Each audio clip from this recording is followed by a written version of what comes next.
Let's talk about a few ways you can increase the amount of readers, views, likes, comments, and subscriptions, and also a cautionary tale about chasing fans. Hey, Walter here, doing what I can to make webtoons and comics easier because it shouldn't be overwhelming or daunting to tell your story. I make videos about making comics, so make sure you hit the subscribe button if you're into that. So yeah, more readers equals more success, equals more money, equals you can do this as a career and be an artist full time. And yeah, that's true, but you should also be cautious about chasing numbers, and there's a big potential for the old adage of be careful what you wish for, but I'll save that for the end of the video. But let's start with how to actually get more readers. First, they say it's all about who you know, so you want to get to know a lot of people, make friends with other creators, and I'm talking about honest, respectful friendships, not gross, parasitic, abusing friendships. I made another video about creating relationships with other creators, so check out that video for more information about that. You can also join communities and become a productive member of that community. There's Webtoon communities on Reddit, comic collabs, comic creators, indie creators. There's also my Discord for the Illustrati, which is an art community that's all about sharing knowledge, learning, growing. The invite link is in the description below. Second, don't be afraid to share. It can be a little scary to share your comic. It can feel like you're bothering people with spam, but think about the sheer amount of posts and art people are seeing every day. Even if you post one piece of comic art every day, you're probably less than 1% of the content that the people are going to see that day. Those are rookie numbers. You gotta get those numbers up. Also, since we're doing comics, we always have new art to share, so it's not really spam. You're sharing awesome, and everybody wants more awesome in their life. So don't just reshare the same image over and over. Share different panels, share some work in progress or concept art. Get creative with the stuff that you're sharing.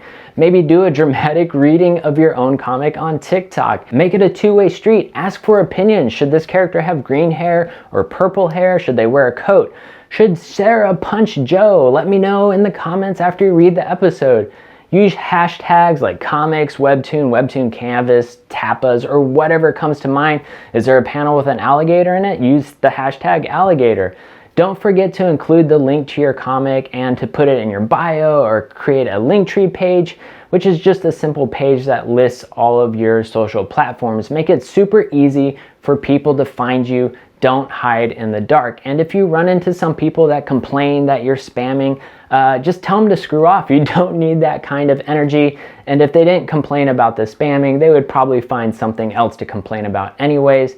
Try all kinds of platforms, experiment, look for the latest trends, pictures on Instagram, silly ideas on Twitter, time-lapse videos on TikTok, whatever, screw around, try to have fun. Okay, let's move on and talk about your actual comic.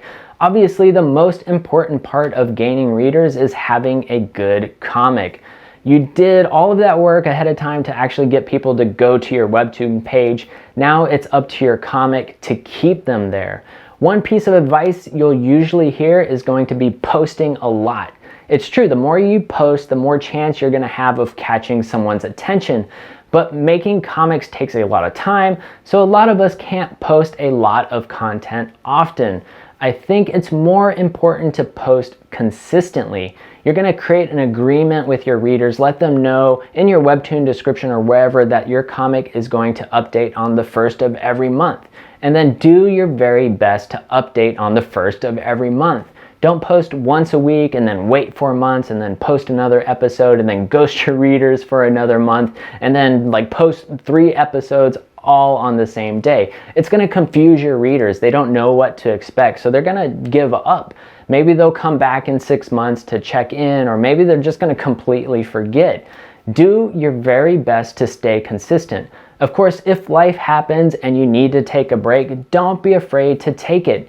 Add an extra image at the end of your latest episode that just says currently on hiatus, so if they come back, they know what's up. Next up, always put your best foot forward. That means make sure you have an awesome comic and awesome thumbnails.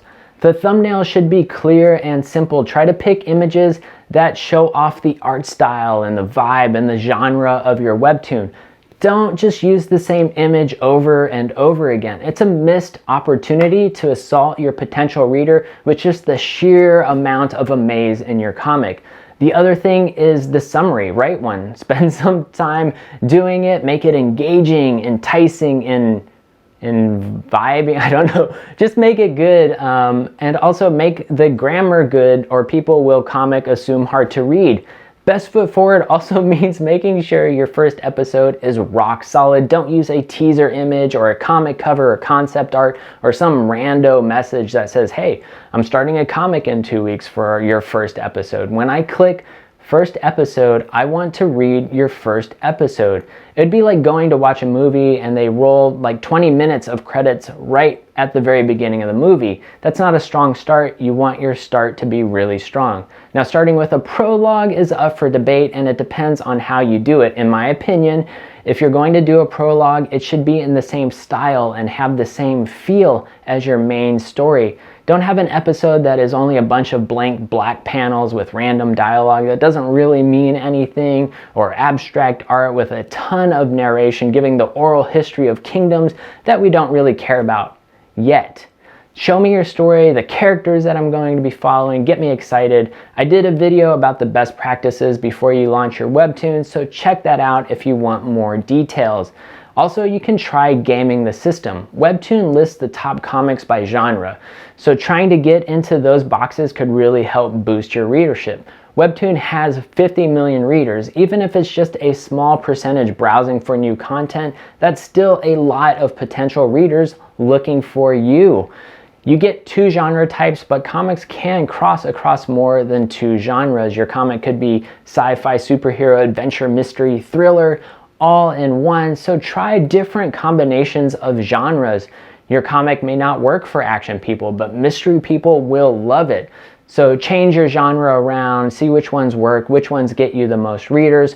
Webtoon also lists the most recently updated comics by genre. So try posting your comic at different times, 8 a.m., noon, 4 p.m., 8 p.m., midnight, whatever. Keep track of which times did the best for you. And if you don't have a bunch of readers yet, you can also try posting on different days to see if you can snag new people that way. Maybe there's more readers on Webtoon on Wednesdays versus Sundays. Just make sure you keep track of those numbers so you know what's working, what's not working. And this is going to circle back to having an awesome thumbnail. If people are browsing through Webtoons, you want your thumbnail to grab onto their eyeballs and not to let go. And once you start pulling in those readers, you need to make sure that you engage those readers. In your comic, ask them if they can like, rate, subscribe, and comment.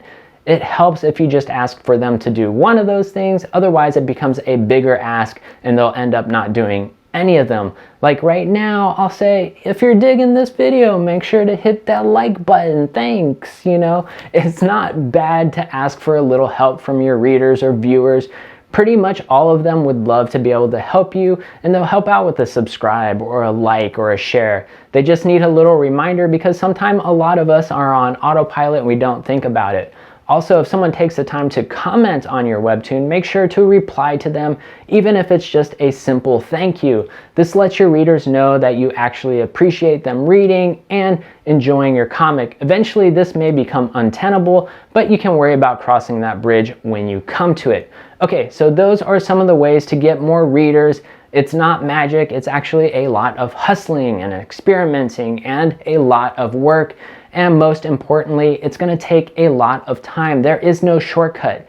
And this is where I want to caution about chasing readers. First off, focusing on gaining readers can be really disheartening and can kill all motivation to continue your comic. You have to remember, when you first are starting out, your skills may not be all that great. Readers may be flowing to your comic but not liking it, so they're not subscribing. Focus on making your comic really good and getting better at telling stories with words and art. When you, your skills, and your comic are ready, the readers will start sticking around. And the second warning, getting readers before you're ready can actually lead to an identity crisis.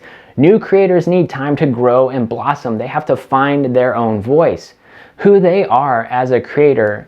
If you get readers before you're ready, you can start to question yourself and your creativity. Do they like me? Why do they like me? What did they like? Did they like the fight scene in my romance comic? Do I need to make it an action comic instead?